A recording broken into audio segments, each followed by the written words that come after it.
tentang berperilaku. Nah, oke, jadi udah tahu ya. Nah, menurut kalian apa pesan yang biasanya terdapat dalam cerita rakyat? Kayak cerita di Sampurya biasanya di dalam ceritanya tuh terdapat pesan apa? Tahu? Apa aja? Tahu? Di dalam cerita biasanya, di cerita rakyat biasanya tuh suka ada pesan apa di dalamnya? Bertanya, ya, apa lagi? Biasanya suka ada apa lagi? Adalah tahu nggak? Kita akan belajar mengidentifikasi cerita rakyat Sunda. Nah, itu tadi khususnya cerita si Sampurya. Nah, setelah pembelajaran ini, Ibu harapkan dari kalian semua dapat menemukan dari tokoh, latar, amanat, dan Ibu harapkan kalian bisa menceritakan kembali isi cerita dengan bahasa kalian sendiri. Kalian dan Bapak Ibu harus menjaga dan melestarikan budaya Sunda. Nah, ini yang di suku Sunda.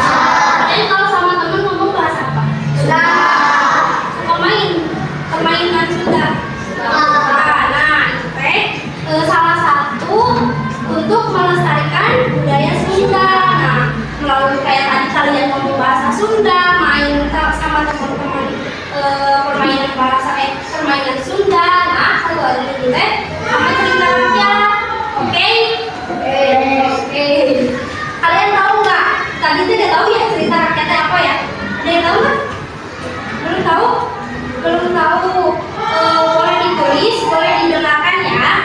Cerita rakyat adalah cerita yang berkembang dari masyarakat, terus nantinya diwariskan secara turun-temurun atau diceritakan oleh rakyat. Nah, di dalam itu biasanya ada pesan moral. Di dalam cerita rakyat itu ada pesan moral dan nilai kehidupan. Nah, salah satu cerita rakyat Sunda yang terkenal itu cerita Sampurya. Nah, sekarang mari kita mengenal cerita tersebut, oke? Oke, sampai menonton. Nanti kalian nonton ya, dengerin, disimak. Nanti Ibu di sini sampai bertanya, oke? Silakan menonton. Halo adik-adik dan teman-teman semuanya, selamat datang di kisah legendaris dari tanah Sunda Sampurya. Kisah ini menceritakan seorang pemuda yang tidak perjalanan untuk melakukan Sunda. Kita semua bersama-sama kisah yang dimiliki oleh kita nonton. Hiduplah seorang wanita cantik bernama Nayang Sumi yang berbakat di desa Dewa bersama anaknya yang bernama Sampurya. Sampurya menceritakan jelas dan pengalaman.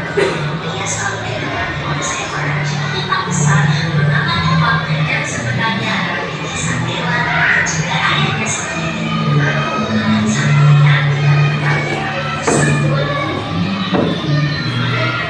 Suatu hari Sampurya pergi bersama Kupang. Mereka berdua sama jauh mencari hewan kurban. Sayangnya akhirnya Sampurya merasa putus asa dan sayangnya yang diberikan dari Sampurya. Hal ini membuat Sampurya bisa beberapa sadar Tidak dulu aja, nanti habis episode ini Sekarang Ibu akan mengelompokkan kalian ya. Ini kelompok 1, ini sama ini 8. Ini kelompok 2. Ini kelompok 3. Kamu itu ya.